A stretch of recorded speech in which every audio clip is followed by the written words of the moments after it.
Salut les amis, j'espère que vous allez bien ce dimanche 21 septembre 2025. Je viens d'écouter la vidéo de la conférence de presse donnée concernant l'identité numérique, donnée à Lausanne il y a quelques jours, et je vous invite vraiment à écouter cette conférence de presse parce que évidemment elle n'a que très peu ou voire même pas du tout été relayée par la presse suisse, en tout cas en Suisse romande.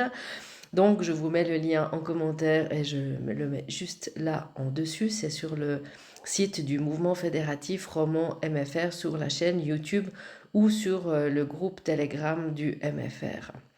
Je me permets de relever certains points que j'ai écoutés qui me semblent très importants, et j'ajouterai quelques commentaires personnels puisque très souvent vous me demandez quel est mon avis personnel. Donc, comme vous le savez, le 28 septembre prochain, nous aurons une votation très importante sur l'identité numérique en Suisse. Donc, voici la brochure et c'est dimanche prochain que les résultats tomberont.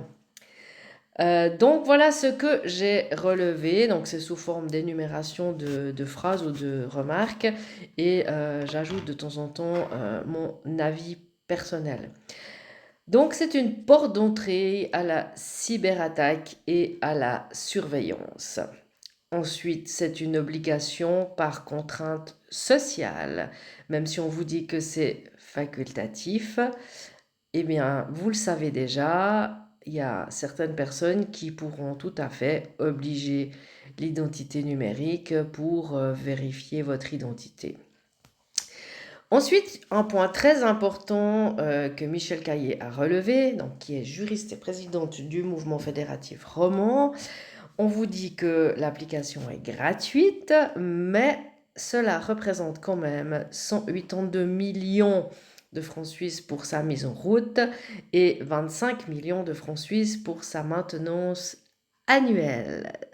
Et évidemment, cet argent ne tombe pas du ciel et ce sera vos impôts qui financeront ceci. Donc, gratuit, on rappelle juste que quand c'est gratuit, c'est toi le produit, n'est-ce pas? C'est ce qu'on dit. Ensuite, ça peut vouloir dire aussi certainement qu'on nous intègre petit à petit à l'Union européenne par la petite porte de l'intérieur, parce que évidemment que par la suite, il y aura la votation sur l'argent liquide, ensuite la révision sur la loi sur les épidémies, ensuite la neutralité et les bilatérales 3 pour l'Union européenne. Et donc je vous rappelle juste que c'est indiqué là-dedans, l'application SuiYou pour mettre votre identité numérique est évidemment compatible avec les normes européennes. Donc à vous de réfléchir ce que cela veut dire. Donc l'identité numérique nous intègre dans l'Union européenne de façon détournée, c'est ce qui a été dit pendant cette conférence de presse. Ensuite, il est important de rester maître de notre identité, aussi pour le respect de notre vie privée. Pour rappel, en 2021, le peuple a refusé à 64,4% l'identité numérique par une société privée, donc 64,4%, et j'espère que ce sera la même chose par rapport à l'identité numérique, parce qu'en quelque sorte, on dit que c'est l'État, mais il y a quand même une entreprise privée qui est à la base de cet outil. Monsieur Ador, Jean-Luc Ador de l'UDC Valais l'a bien dit, ce n'est pas un progrès, mais c'est une menace, selon lui. Ensuite, il y a Chaz Khan, qui est présidente de Réinfo Santé Suisse, qui a dit que c'est très important de refuser ces identités numériques par rapport au secret médical, puisque dans cette identité numérique, dans cette wallet, il y aura le dossier électronique du patient, il y aura ensuite aussi votre carnet de vaccination, toutes vos données médicales, et là, la confidentialité est remise en question. Les prestataires pourront exiger davantage. Alors oui, effectivement, ça c'est ce que moi je relève personnellement. Dans les vidéos que j'ai vues par rapport à cette votation, on vous parle souvent de facilité pour l'achat, par exemple, de l'alcool en ligne. L'identité numérique permettra de donner votre âge sans donner votre date de naissance. Mais on peut déjà commander de l'alcool en ligne et on peut déjà donner sa date de naissance. Sauf que moi, je la vois à l'envers. Cette identité numérique va rendre service plutôt au prestataire plus qu'au client, puisque c'est le prestataire qui sera plus certain de votre âge. Donc on vous dit que ce sera mieux pour vous, mais en fait ce sera mieux pour les entreprises, cette identité numérique, qui pourront mieux vérifier vos données personnelles et qui pourront dire que c'est plus officiel puisque c'est une application qui est faite par l'État. Donc attention, parce que ce sera un avantage pour les entreprises plus que pour vous-même. Donc contrôle du citoyen, on y est. Ensuite, Pia, je ne sais plus son nom de famille, du Tessin, qui a dit ne pas voter, c'est se déresponsabiliser, c'est les autres décider pour vous. Donc, à méditer ceux qui refusent de voter. Est-ce que nous voulons vraiment être réduits à un numéro, à un identifiant? Je ne pense pas, vu qu'on veut rester souverain. Ensuite, de nouveau, Pia a dit une phrase que j'aime beaucoup. Une case reste une case, même si elle est dorée et plaisante. À méditer.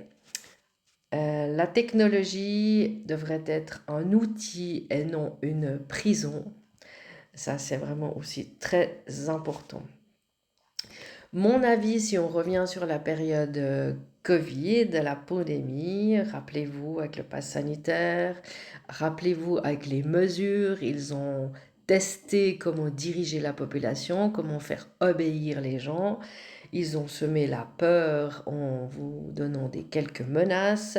Avec le pass sanitaire aussi, on vous a dit l'injection est facultative, pas obligatoire, elle ne sera jamais obligatoire. Mais rappelez-vous, à certains endroits, de nombreux endroits, il fallait le pass sanitaire pour accéder à des services, à des lieux publics. Et du coup, c'est une obligation déguisée, puisque ce n'est pas obligatoire, mais si tu l'as pas, t'es embêté. Avec l'identité numérique, ce sera certainement la même chose. D'ailleurs, ça l'est, je crois, déjà pour certains services où on vous oblige à avoir votre carte numérique et la carte papier n'existe plus. Donc, c'est assez facile pour les prestataires de vous dire c'est l'identité ou numérique ou rien du tout. Donc, on vous dit que c'est facultatif, mais on peut vous forcer. C'est un peu comme le cash. Il y a déjà une boulangerie sur Genève qui refuse le cash. Alors, c'est leur choix, bien sûr, mais c'est de nouveau la même chose. Vous êtes libre d'avoir du cash ou pas, mais par contre, vous ne pourrez pas aller acheter du pain dans cette boulangerie si vous n'avez pas autre chose que du cash. Donc voilà, ça commence comme ça et on sait comment ça va. D'autant plus que, aussi dans cette brochure de votation, il est bien dit que une phrase importante, il faudra modifier la loi si l'on veut un jour déclarer obligatoire l'utilisation de l'e-ID dans certains cas. Un référendum pourra alors être lancé contre la modification décidée par le Parlement. Je vous rappelle que la loi Covid, ça s'était aussi passé comme ça. Ils avaient modifié la loi au Parlement et heureusement que certaines associations citoyennes ont vu ces changements, ces amendements, ce qui a débouté un référendum. C'est aussi pour ça que nous avons voté par 3 fois la loi Covid. Mais si la presse ne parle pas de ces amendements décidés par le Parlement, si personne le constate, si personne ne va regarder ce qui se passe au Parlement, ça passe comme une lettre à la poste et donc accepté par le Parlement. Et si le référendum n'est pas fait, on n'a rien à dire. Ils décident comme ils veulent. Donc attention à tout ça.